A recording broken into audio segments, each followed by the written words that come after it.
Hey ladies and gentlemen, welcome back to the channel. As always, it is Nick here, back with your daily crypto news and analysis, and today we're going to be talking about Hedera and Hbar. So sit back, relax, and before we fully jump on into this video, I do just want to ask guys, please leave a like on this video. It does help the channel grow immensely, and of course I always do greatly appreciate that. And if you do find any of the information in this video valuable, useful, or interesting in any sort of way possible, definitely hit that subscribe button and turn notifications on to never miss a future update. Now, with that being said, Bitcoin is having a little bit of a corrective basis. I am still watching for that pullback that is going to, possibly be in store for us over the weekend. I'm watching closely with everything that is unfolding as well within, the indices as well. I think Friday will most likely be the day that we will see that major pullback across the board, especially on stocks and even in crypto. So I am watching for, another major buy opportunity for, Hedera to be formulated. I am watching some altcoins closely, more so just to, buy in, if you will, because I'm not sold out of any of my positions. I haven't sold really anything out of my HODL positions. I'm still holding strong on Hbar. I haven't sold a single one, but I definitely will be buying more if we do hit my targets of like around 16 to 18 cents yet again. But with all that in mind, let's talk about some exciting things. I am going to be talking to you guys about a lot of connections within the cross-border payment scene and stuff like that for Hbar, so let's just jump on into that. So first off, I do want to talk to you guys about some stuff that is happening. So first off, I know that everyone is anticipating staking. I know everyone has been waiting for staking to be released on Hedera for a very long time, myself of course included. I don't know if my mic just messed up, but it just got unplugged. But like I was saying, myself included, is waiting for, staking to happen on Hedera as well. But we do see our Hbar staking is coming to Stater_Hbar. It is a branch of Stater Labs, which is building DeFi protocols and applications for efficient stake management on public blockchain networks. This is just one of applications coming. DeFi on Hedera is about to explode. Get ready. Yes, honestly, when we are talking about DeFi, I want you all to realize how big of an aspect DeFi does play in terms of a major role. Stater is actually pretty big in terms of, what they're really kind of focused on here. I mean, this is a huge overall opportunity for a lot of individuals out there that have been hodling Hedera for a very long time. I'm very excited for this, and as you guys do see, Stater Labs 55.3 thousand followers. They are, really opening a lot of opportunities for a lot of individuals, especially for somebody like myself who has been looking into staking for a very long time. And we do know that DeFi is ever growing. It's an evergreen area. It's incredible. A lot of these assets that are in the top 10 have at one point in time released staking. I mean, some of them haven't. I mean, if you're looking at like Bitcoin and stuff like that, but for the most part, like Luna, Avalanche, and stuff like that have offered DeFi opportunities.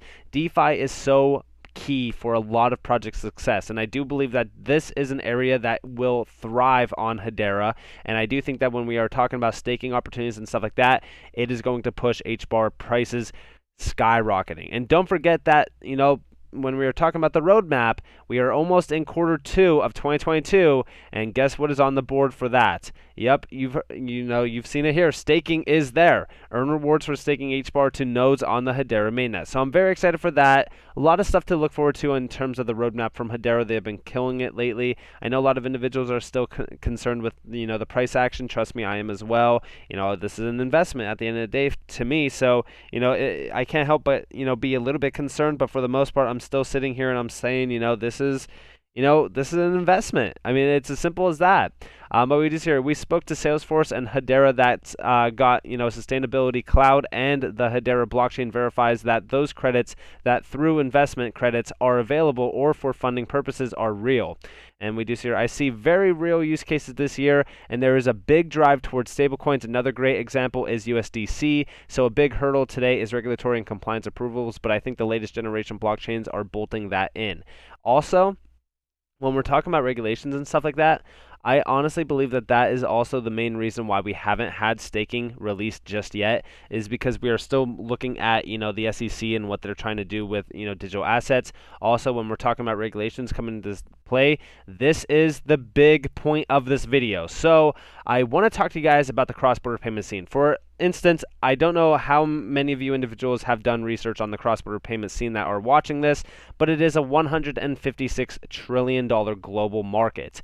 We do see here Shinhan Bank, ENG, a leading commercial bank in South Korea, and Standard Bank ZA. I've talked about this back in December, by the way. The largest bank by assets successfully finalized a stablecoin POC to enable real-time international transfers leveraging Hedera.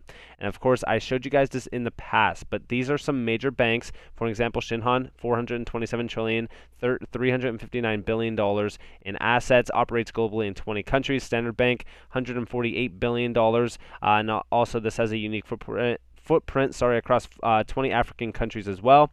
But again, this is all talking about stablecoin adoption, stablecoin and banking services, issuance, and stuff like that. Also, this will be also focusing on cross-border payments in general for that major area that is very inefficient from Swift side. But we do see our DLT requirements: fast, secure, stable, fair.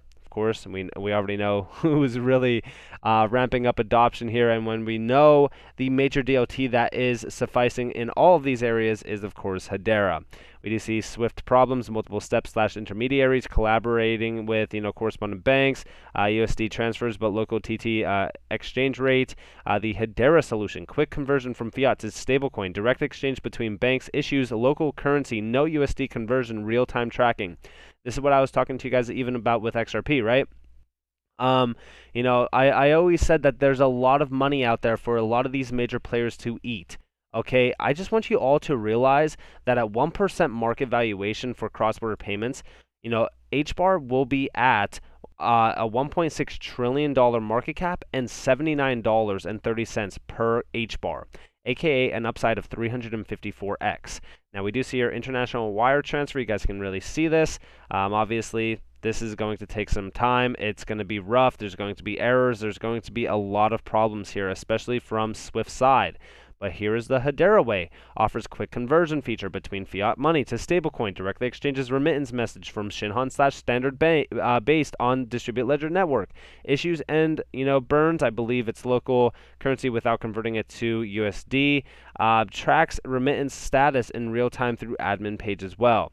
And we do see here the architecture: standalone system, macro services approach, know your customer / anti-money laundering, could be implemented banking app, admin screen, off-chain API calls SQL database. Hedera API integrates SDK, combining HTS and HCS. I know that I'm probably speaking a completely different language for those individuals out there that don't know a lot of this technology. Basically, this is just API integrations through, of course, the Hedera token service and the Hedera consensus service.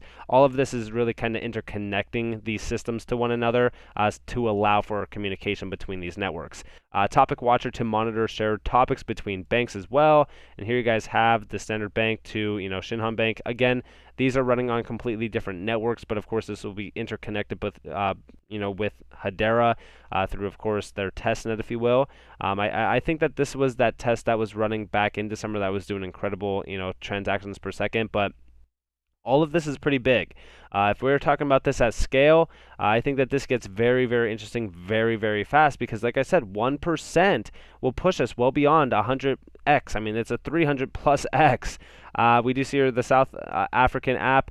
Bob in SA tops up his stablecoin account from his savings account with 100 ZAR. Issuer Standard Bank's treasury account mints and transfers to Bob's account. Bob sends ZAR to Kim's account in SK. Bob generates cover number to guarantee FX rate. The South Korean app Kim in SK tops up her stablecoin account from her savings account with 500,000 KRW. Issuer, Shinhan Bank's treasury account mints and transfers to Amelie's account. Kim sends KRW to Amelie's account in SA. Again, this is all talking about, POC results comparison. Again, this is a test. This was a full-on test. Swift transfer. Fees greater than $40. Time 2 to 6 days in terms of settlement. Features no tracking. Operating hours limited. Settlement US dollar. Here's the Hedera stablecoin transfer. Okay. Let me open this image real quick so that you guys can see this. This is exactly why a lot of these DLTs are being adopted in. So here's the POC results. International wire transfer. You guys see that? Here's the stablecoin transfer. Direct between, banks. We're talking about a fee less than 10 cents, less than a minute in terms of settlement. Real-time tracking feature, 24/7 local currency settlement as well. This is huge. Okay, this is extremely huge. Yes, is it not? Is it as good as Ripple? No. Ripple would have that in an instant settlement because they are sourcing the liquidity through XRP itself. But there's obviously more room for Hedera to grow in this area. I'm not saying that these are competing at all. They're not. A lot of people will clickbait and say, "Hey, Hedera's killing Ripple." That's not the case. But I will say this: when we are talking about everything that is happening, these major players. This goes back to July 2021, by the way. Report to the G20 from BIS. This also has a lot of other individuals labeled here: the International Monetary Fund, World Bank Group, and stuff like that. This is exactly why DLTs are getting a lot of spotlight. In fact, they're talking about this model for, of course, CBDCs, and of course the future of a Euro wholesale CBDC as well against the Swiss franc wholesale CBDC through a PvP, settlement mechanism on a DLT, platform. And they're really talking about the efficiencies between these. They're talking more so about having a trusted system. They want to make sure that they can trust these systems. They want to make sure that these payments are not going to fail because we do know that cross-border payment scenes or payments in general in that major area do have a failure rate. I mean, it's rough. This is exactly why Ripple has majorly focused on those areas that are inefficient on the Swift network. But you can really kind of see this. I mean, DLT for clearing and settlement payments and securities.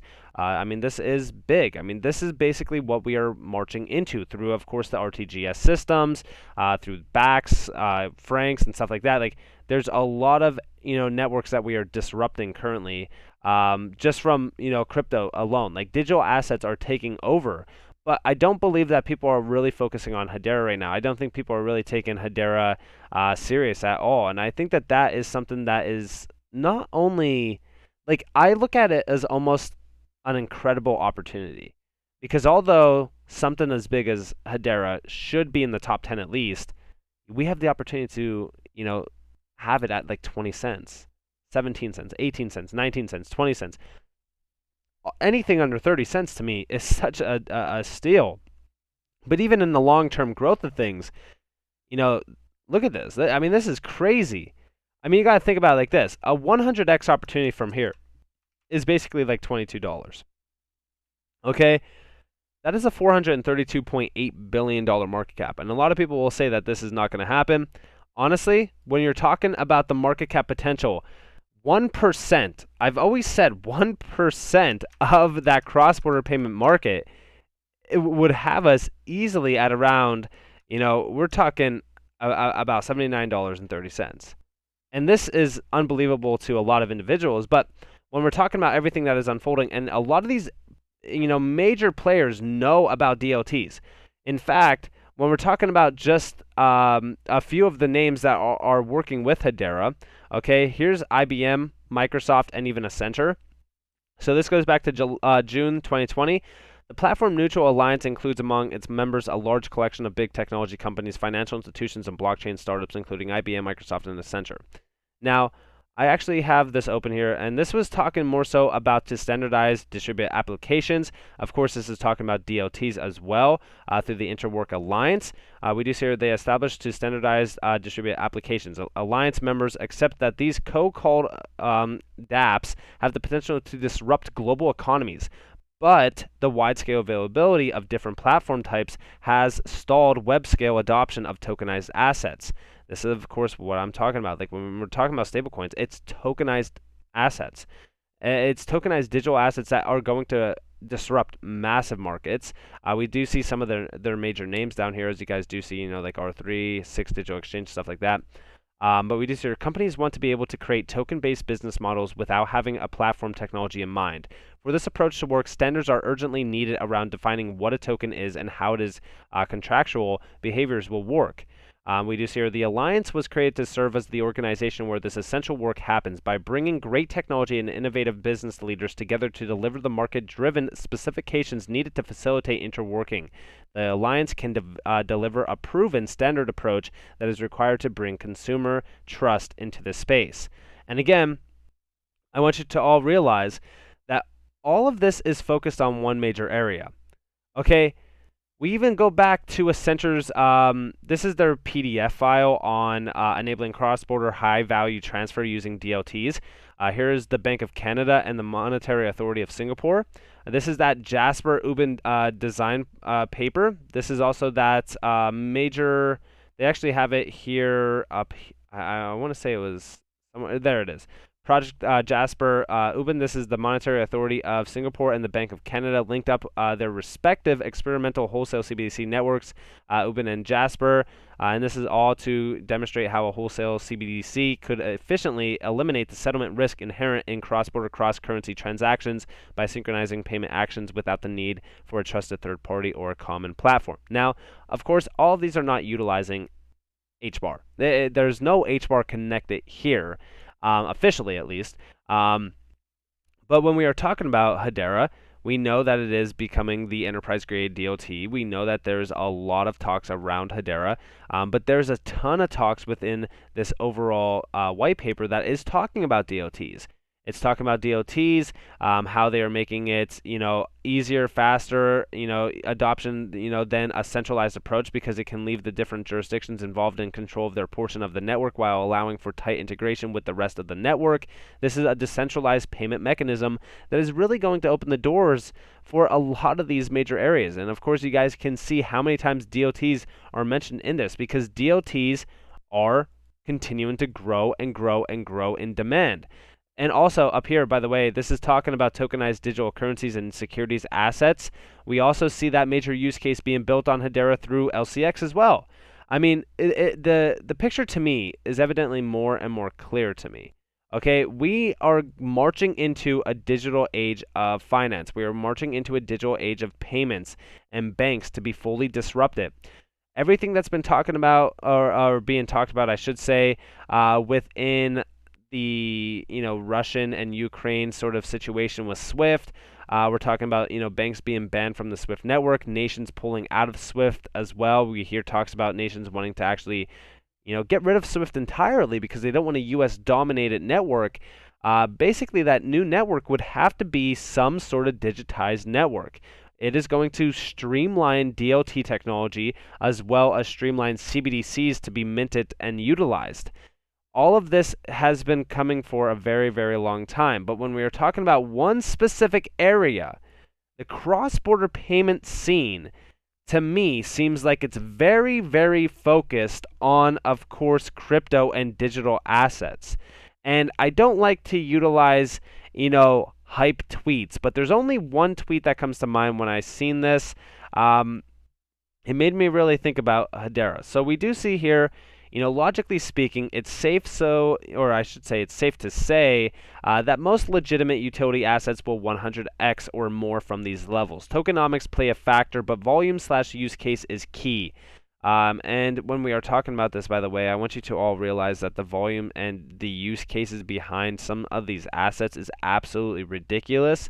And I mean, it's truly incredible, to say the least, to be able to be invested into some of these assets at these prices. And we do see, total addressable market for, QNT, XRP, HBAR, and others is in the multi-trillions. Just 1 to 5% of that market captured, and we're set for life. And honestly, I know that this seems like a hype tweet, but it's really not. I mean, logically speaking, when we are talking about a lot of the utility gems in this market, a lot of them have not even seen the top 10 yet. Many of them, we continue to talk about, but a lot of price movement is it's not there. And Hedera is definitely one that does lack price action movement. I know a lot of individuals are probably concerned about that. I mean, a lot of individuals, I'm sure, are probably sitting there saying, I wish that, Hedera will move already. I wish that it will go to $1 so that I could sell and just forget about it. But that's the thing. Everybody wants to sell HBAR. But to me personally, I really wouldn't even consider selling HBAR until the true value is recognized, at least on my end. And then, the true value to me, at least this year, in terms of this bull run, is $3 to $6. And yes, I will sell around those levels and rebuy during the bear market.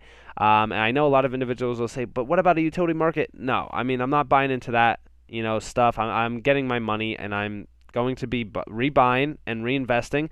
It's a simple, overall swing trade. But to me personally, will Hedera 100x? 100%. Will Hedera reach $79, or I should say HBAR reach $79.30? Yes, eventually. But if we're going off of the total supply and we're talking about $1.6 trillion, here's $31.20, 139X. This is talking about the total supply being in place, by the way. But it is true, when we are talking about 1% market share value, I mean, this is 1% of just the cross-border payment market. Think about all of the other markets that we will disrupt along the board. We're talking about tokenization of real estate, tokenization of commodities, equities, bonds. I mean, guys, it's truly limitless in terms of the power behind crypto. And when we are talking about like crypto this year and crypto into like 2025 and stuff, the overall crypto market cap is going to be a lot more. So you got to understand the fundamentals behind something like Hedera to understand where the price could actually go in the coming years. Like for an example, what if I told you about Amazon before the value was actually perceived? Initially Amazon was just a digital library, and it kind of just morphed into something much, much bigger. Hedera right now, everyone's looking at it. We see the promise behind the project, but we're just not seeing the price move. And what if I told you about Amazon when it was just initially building, and you seen maybe the price of it was at like $100? Maybe it was actually like, we'll just say like $10, right? $10 per share, and I told you, hey, do you want to buy this, stock? They're doing this. You'd probably pass because the value wasn't perceived yet. Everyone's going to want to buy Hbar when we're well beyond $1. That's when a lot of individuals are going to be jumping in on Hbar, saying that it's the future, saying that it's this, that. And you want to know why I believe that? Is because we've seen it before. We've seen it with ADA, we've seen it with XRP, we've seen it with all of these major gems in this market, and Hedera is no different. So with that being said, I hope that you guys enjoyed this video. If you guys did, definitely leave a like, subscribe, to notifications on if you guys want more free content. You guys are more than welcome to follow me on Twitter and join the free Discord down in the description below. As always, I hope that you all have a beautiful day or a beautiful night wherever you guys are in this beautiful world. This has been Nick. Peace out, guys.